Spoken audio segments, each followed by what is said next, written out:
Thank you, Honorable Speaker. And Honorable Speaker, I wish to have my say on this matter. And it's indeed true that it would be, to say the least, immoral of any government officer to allow such a property. A property on Gong Road, Honorable Speaker, that's about an acre, is not worth anything less than R1 billion now. And that land is at a very prime location, if you know where that land is, where the former Uchumi supermarket was on Gong Road. And therefore, Honorable Speaker, I want to agree with the chair and the committee that the best thing that the National Treasury can do, a loan of about 160 million, is something if the National Treasury came to us here even under 223, we could easily approve. So that being shareholders, they rescue the auction of that particular property. And they can also, Honorable Speaker, get into an agreement with the bank for them to be able to sell the property jointly. Otherwise, Honorable Speaker, what will happen if you leave the bank to auction? And you know what happens with these banks, Honorable Speaker. Auctions, and I know you are an accomplished lawyer, and many lawyers are involved in these things. At least I'm not, but go ahead. I said many lawyers, and I said you are a very accomplished one, Honorable Speaker. So you know what banks do, and those who are in charge of auctioning properties in banks. And many Kenyans have suffered under the hands of auctioneers and banks. Therefore, we cannot then, as a people collectively owning an asset, suffer when we have the means to do something about it. Honorable Speaker, it is imperative that the National Treasury, the Principal Secretary, the Director in charge of investments at the National Treasury, must act with haste and ensure that that property is not auctioned solely by the bank. If it has to be auctioned, Honorable Speaker, some of the things, and I know the supermarket is still under receivership, but being part of the investments that the people of Kenya own through the National Treasury, the National Treasury have a duty to protect that investment. We are talking about privatization now, Honorable Speaker, and divestiture of government in certain investments that are made. This is part of the business that the National Treasury officers in charge of investments should be looking at. How do you secure the investment that we put in Uchumi as a government and as a people of Kenya by ensuring that you do not lose value in it by having it being auctioned by a bank at a throwaway price? Because ordinarily, what they will do is the bank officials and auctioneers will collude. And in actual sense, in most cases, it is bank staff who end up buying properties being auctioned through collusion of their officers and auctioneers. Honorable Speaker, when the loan is 165, you will find them going to say that the reserve price is 180 to cover their loan and interest and auctioneer fees. And that is what usually happens, Honorable Speaker. Therefore, if the National Treasury was to get into an arrangement with the bank, and I'm certain the Central Bank of Kenya can give them that leeway, that either the National Treasury pays off the loan and they get the first charge, so that at the time the receiver is able to liquidate that asset, then the National Treasury can recover back its money. Alternatively, Honorable Speaker, they can sell it jointly, but we must never allow the bank to be able to auction that property on their own, Honorable Speaker. Honorable Speaker, I've also seen, and allow me to say this because it's a good opportunity, I've seen in the media a lot of talk. And you know the other day, Honorable Speaker, when I spoke about somebody being financially illiterate in some vernacular station, they took offense. But when you're financially illiterate, you are.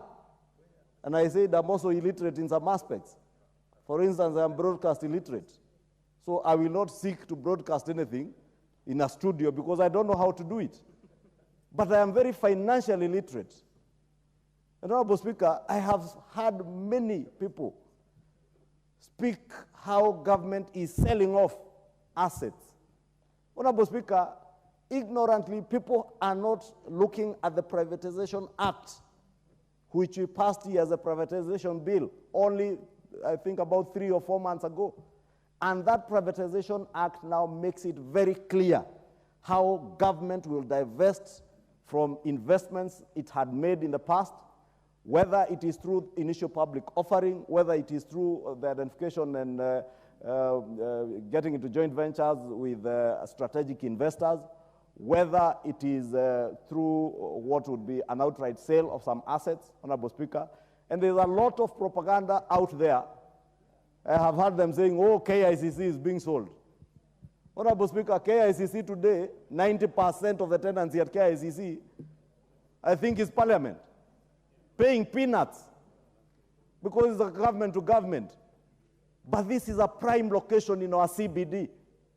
A prime location, Honorable Speaker, if KICC was, for instance, to be leased to a hotel chain, a chain of hotels that can run, those who have the expertise and the private sector expertise to run conferencing facilities and hotels, convert the whole building into a hotel, for instance.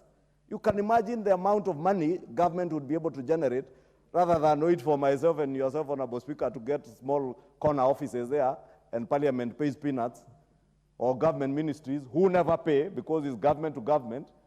KICC, I'm certain, owes other government agencies money. They owe parking fees. I've seen City Council of Nairobi claiming parking fees from them. Kenya Power, Honorable Speaker. Therefore, all the negative propaganda that is being propagated in line with what we have done here with the Privatization Act, Honorable Speaker, people must know, those who are propagating this negative propaganda, that government assets are being sold for a song, or there are certain deals anywhere.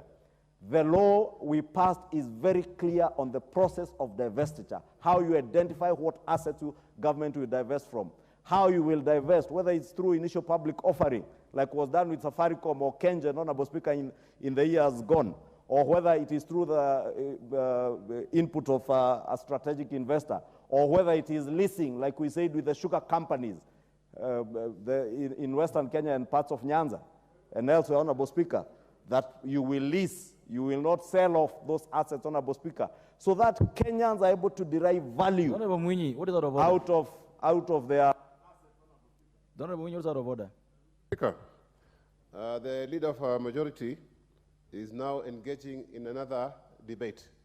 He was supposed just to contribute towards uchumi and not to delve in the matter, of course, of selling properties of the government. Thank you, Mr. Speaker. Which other debate is this? Thank you, Honorable Speaker. Ahead. You know, I said, Honorable Speaker, finance is difficult. And to understand divestiture, investments, may be difficult for many people. Don't go there. So, Honorable Speaker, well, uchumi is an investment in Kenya. And Honorable Speaker, allow you to insinuate anything against Honorable Mwenyi. You are doing very well. It is a chair of finance who is insinuating things from my back. I hope the Hansard is not capturing what he's saying, because I can hear him saying certain things about finance and law, Honorable Speaker. But I was saying, it is divestiture, investments, all these things are related, and that's why I veered off, Honorable Speaker, to speak about divestiture through privatization, because uchumi, government has shareholding, substantial shareholding in uchumi, and therefore we cannot afford to lose money as people focus on all the wrong things using negative propaganda. People are focusing on KICC. We have a hotel next to us here, what is it, Intercontinental, that died with COVID. Hilton Hotel. Government has shares in all those assets. Honorable Speaker, you may need to ask yourselves, would that hotel probably be better off being utilized by Parliament than this parliamentary tower that we have built for close to 15 years now? Honorable Speaker, I beg to support, and we must be unequivocal, Honorable Speaker, that the National Treasury must act and ensure that that property is not sold for a song. Thank you, Honorable Speaker.